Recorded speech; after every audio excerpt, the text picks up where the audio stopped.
Hi, good afternoon or good evening, depending on the time you're watching this.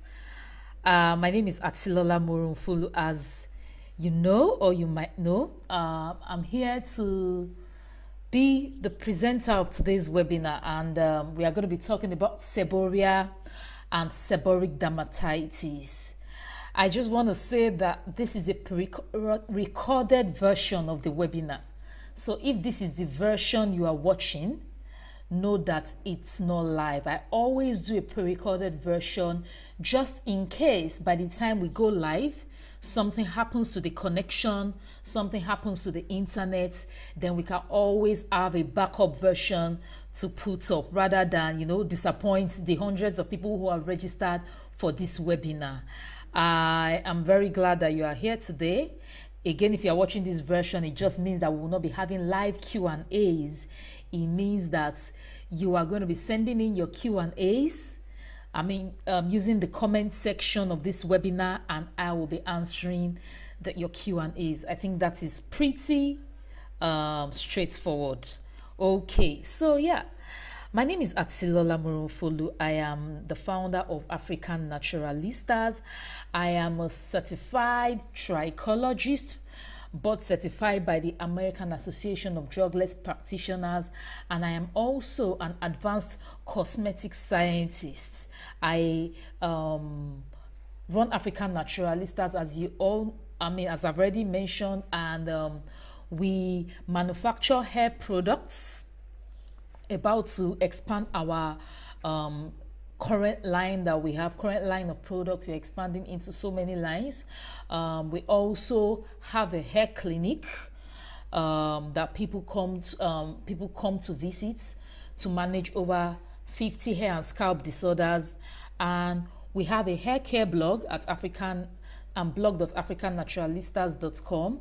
And then we also have hair regimen documents which we sell. Okay, so that's just like a summary. We do so much more, but that's just a summary of what we do as African Naturalistas, and that's a summary about me.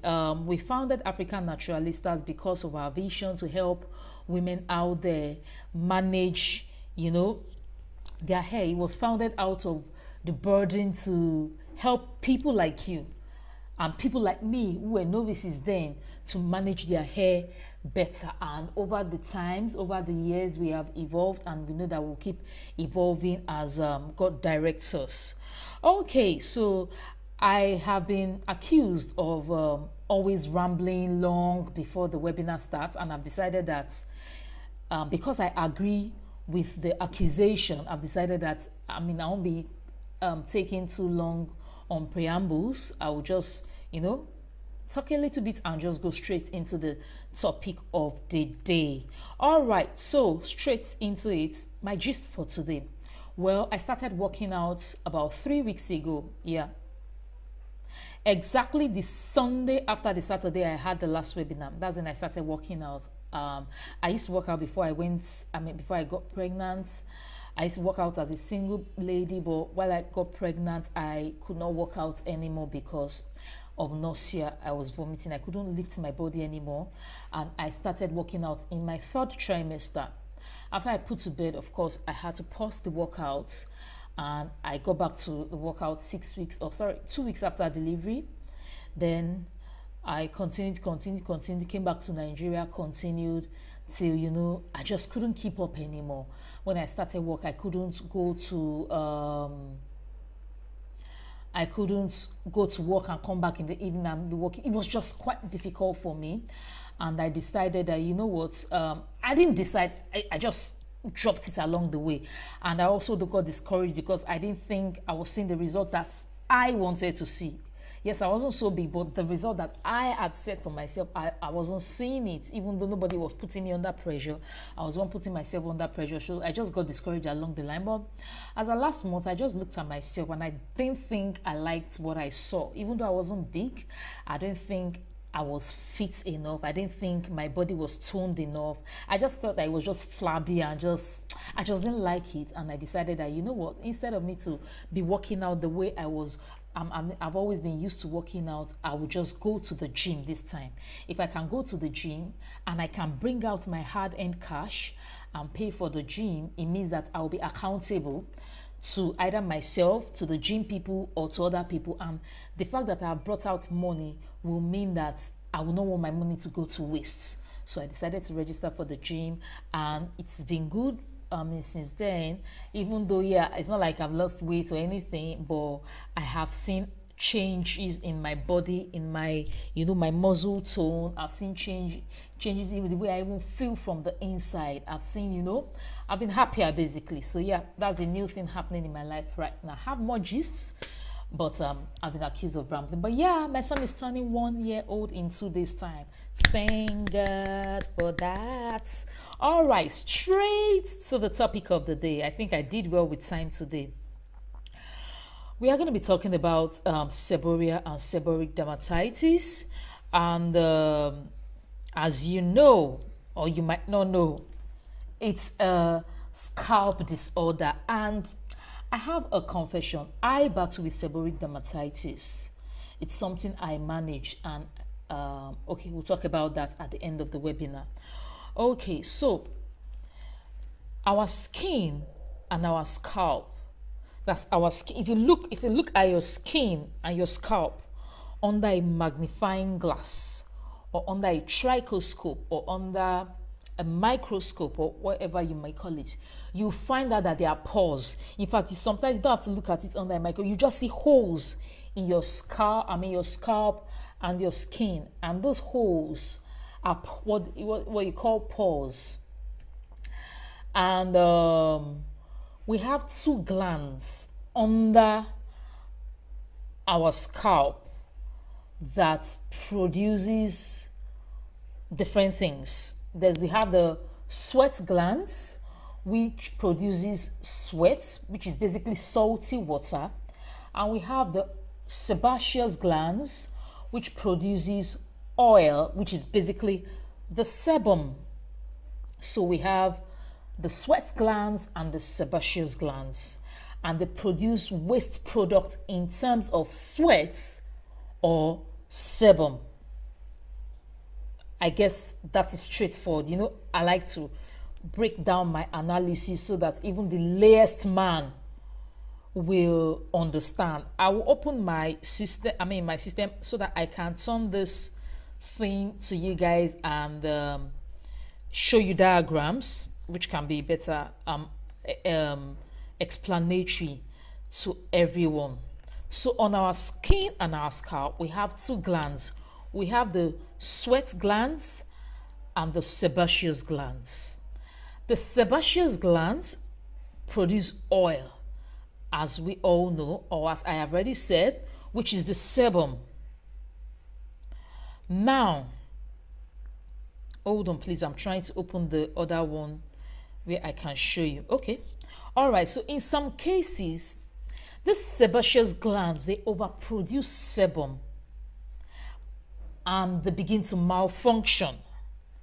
You get, in cases like this, it leads to a disorder called seborrhea or seborrheic dermatitis, where the sebaceous glands begin to overact and they begin to produce excess sebum.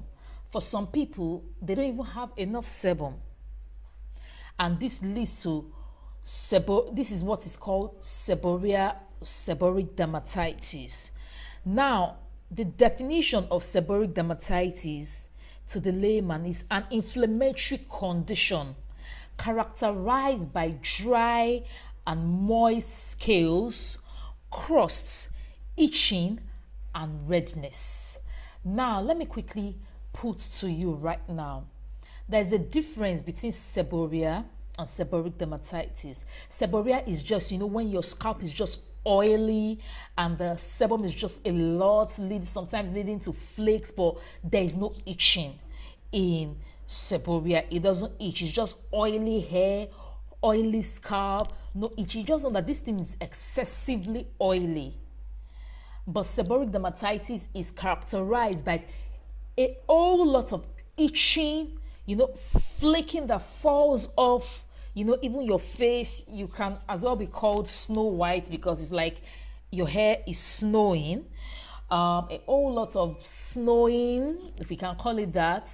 Itching, terrible itching, you know, that you're just all the while leading to inflammation, even leading to sores, wounds, and most of the times it's not something you can manage.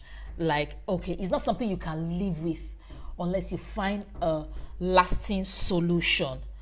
Okay, so now these are the signs that, you know, to diagnose yourself with seborrheic dermatitis.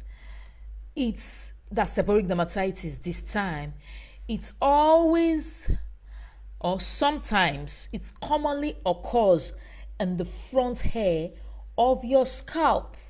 You know, the front hair of your scalp, around your hairlines. It's sometimes it occurs on the eyelids, your facial hair. If you have, like some ladies have beards, occurs in the facial hair, your breast area, that's your nipple area, and other area of your other areas of your body. You find that it's flaking. If you find that that those areas are flaking, you have itch, things, I mean, it's flaking, Snow White is falling off and everything, that's most likely a sign of seborrheic dermatitis. So yeah, that is those are the signs. So I think that's straightforward. It's not just like, oh, my scalp is dry, I have dandruff, let me go and use anti-dandruff shampoo. It's always more serious than that. It's always like terrible itching, terrible flaking, leading to sores, leading to restlessness, leading to inflammations, you know, everything falling off. All right, so I don't know whether to tell you the causes now or to show you. Let me show you diagrams first, then we'll go to the causes. If you know any way I can sort out this my webinar where I can always switch between screens, please let me know so I can make your experience watching this webinar a better one. Okay, so I'm going to be showing you pictures of seborrheic dermatitis, and I'm going to be showing you what I mean by your sweat glands. Okay.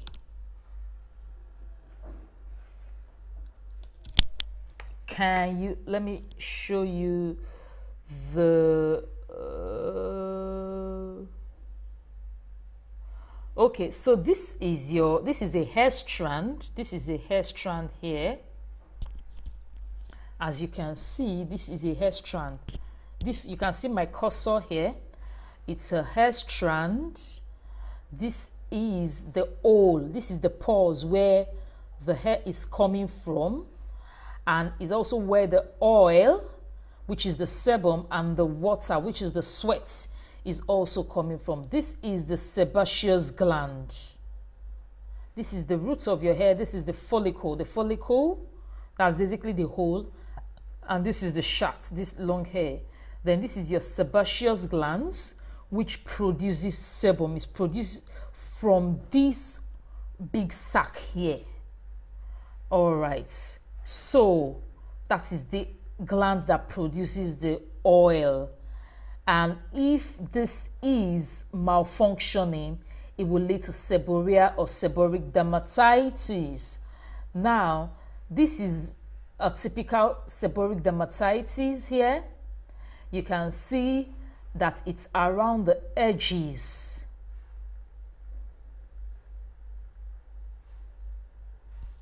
Hold on.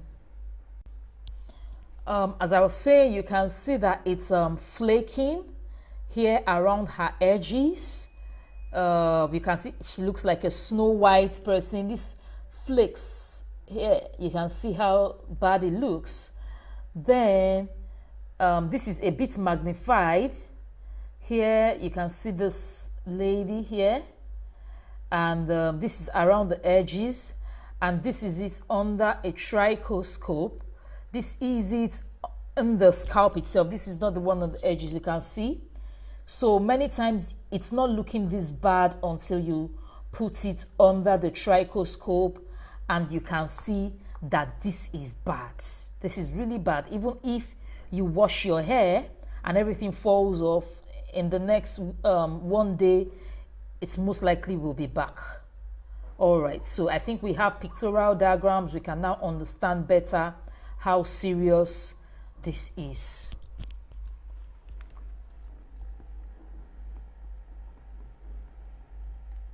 Okay, I hope the camera is well placed now. Yeah, I want to think so. Okay, so now the causes. Seborrheic dermatitis, the causes are generally unknown.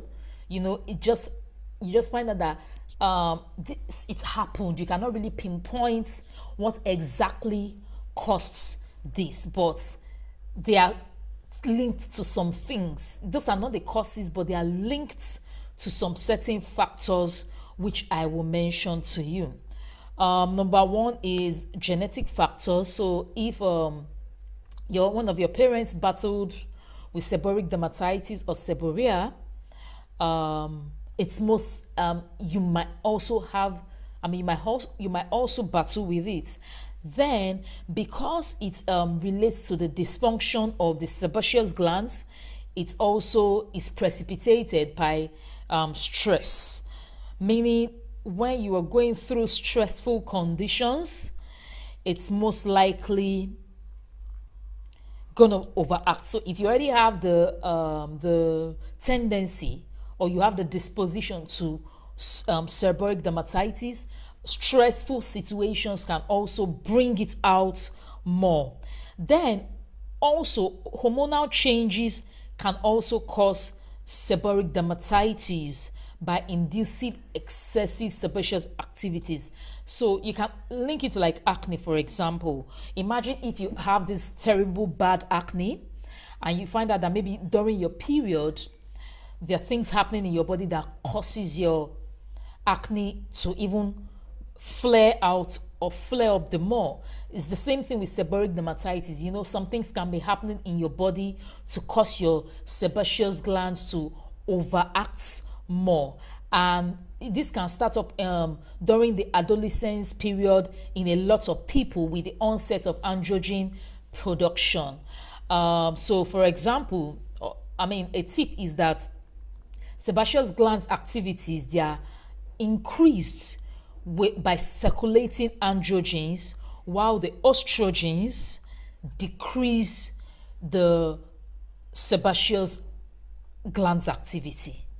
So, I don't know how to explain that more, especially for people who have not heard of estrogens, testosterone, androgens. Androgens are basically hormones that are very pronounced in men. You get, or more pronounced in men, or more pronounced in women who have a low level of estrogen. You get, so we all have estrogens and androgens, but what makes men different from women is that women have more estrogens, while men more have testosterone and androgens. So androgens are they are basically the cause of androgenic alopecia also. Obviously from the word androgenic, but since that's not what we are going to be discussing today, I don't want to go too much into that. But just know that when your estrogen level decreases more, your androgens are more pronounced, and it causes an imbalance in your body, leading to things like seborrheic dermatitis, leading to things like, beards in women, your thick beards, for example, very thick pubic hair regions and all those things. So all right, so that's just a tip anyway, but just know that hormonal changes can lead to your sebaceous glands overacting. It's precipitated by stress, and also it's linked to hereditary factors or genetic factors. It is not curable, which is why I mentioned my own situation, but it can be totally managed. It's something that you can wash off. I mean, it's something that you can live with it for life and not even feel the effects of it, so far you are doing the right things. But before I go into that, let me just quickly say that in infants, seborrhea and seborrheic dermatitis is known as cradle cap. So let me see if I can get a picture for you to show you a picture of cradle cap. In infants, it normally comes between anytime for 3 months. That's for the, of course, not all infants have cradle cap, but you will see the like white scales covered that have covered up the most of your baby's head. If it comes, it will come around 3 months and it will disappear around 6 months.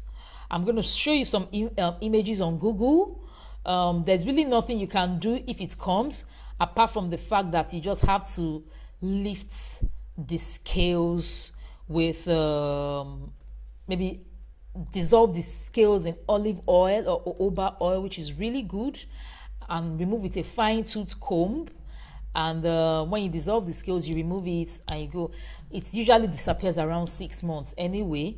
There's really no need for you to worry yourself so much. I really want to show you a really bad case, because I've seen some mild cases here, but I want to show you a really bad case. I hope okay. So let me show you examples of cradle cap on Google, or you can Google it yourself.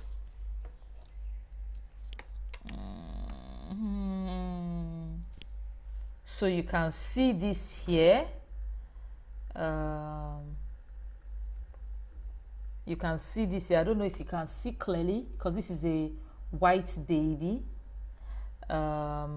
Okay. Let me show you a bad case. You can see this terrible case here, this one here. When you see something like this on your baby, I don't think you should worry. See this also, this case here. So this is basically seborrheic dermatitis in babies.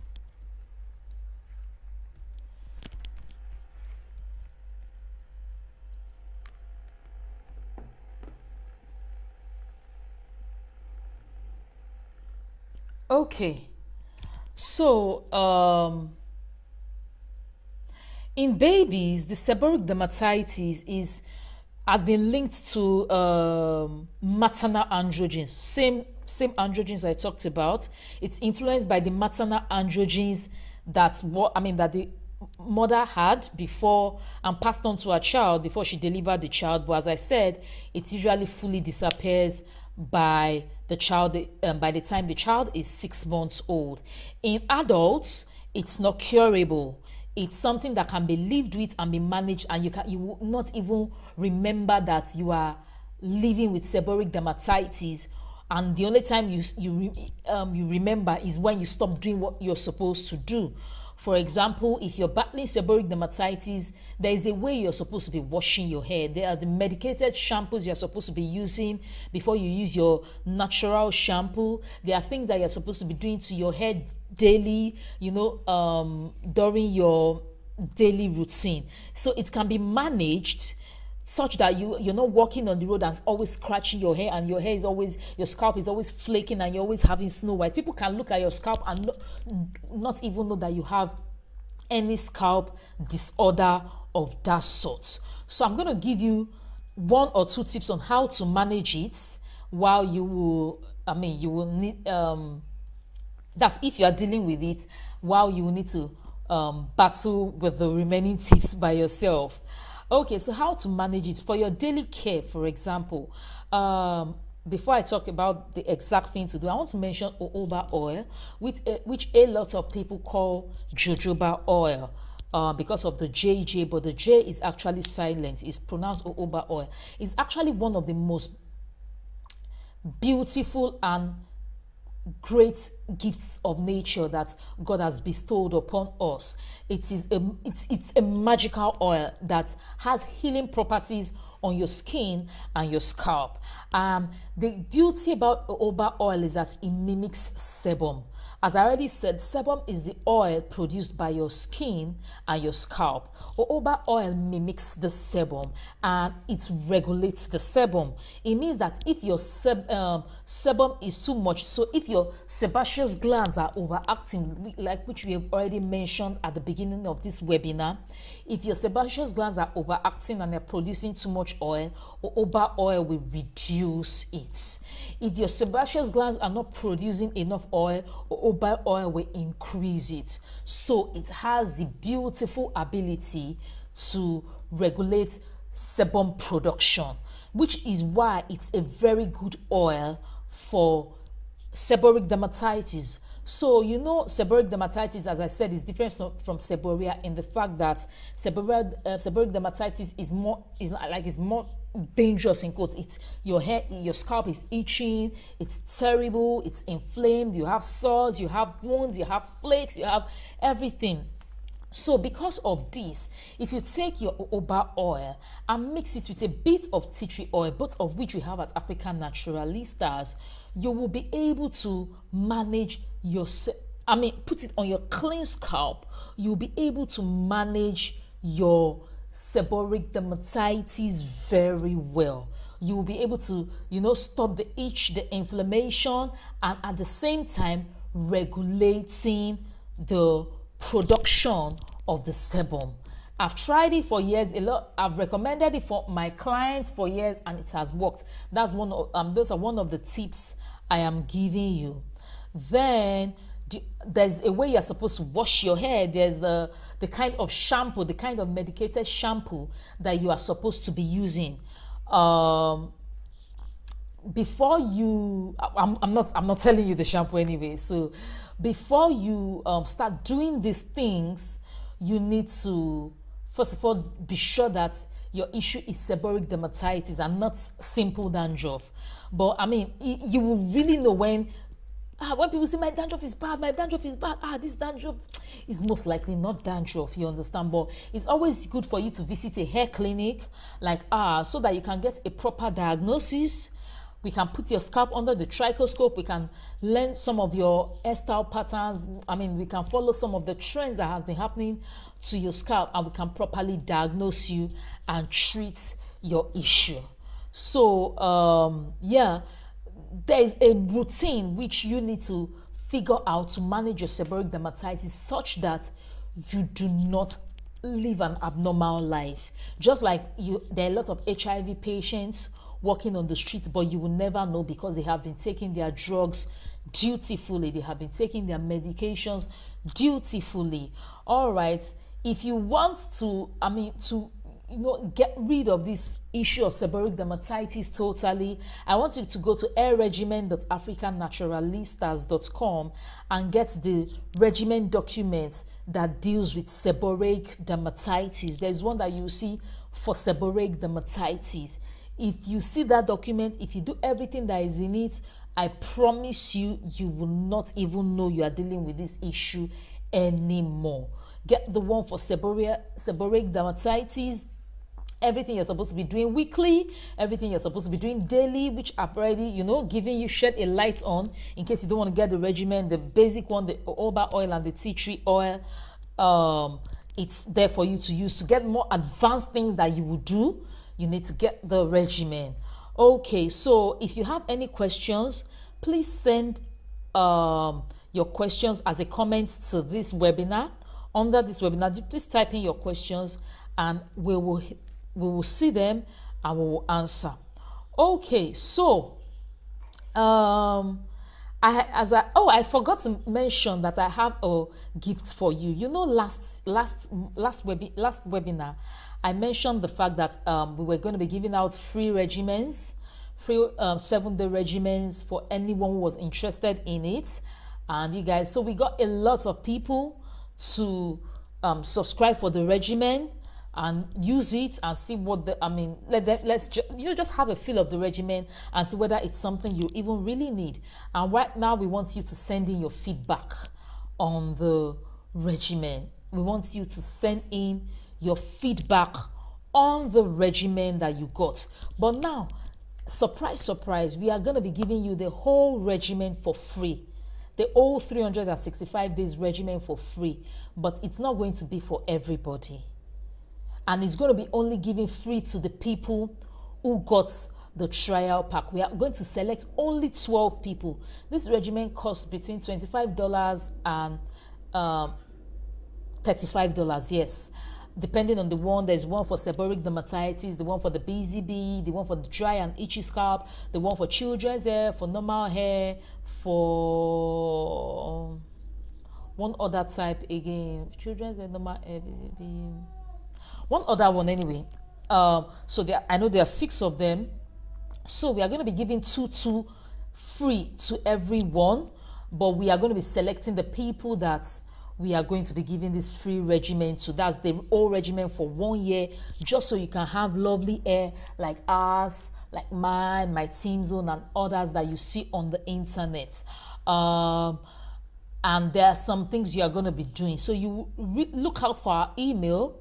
If you had already gotten the free regimen, you are going to be receiving an email from us on Tuesday about what to do to get the whole 365 days for free. But we are only going to be giving it to 12 people. This is not going to be publicized on the internet. You're not going to be seeing it anywhere.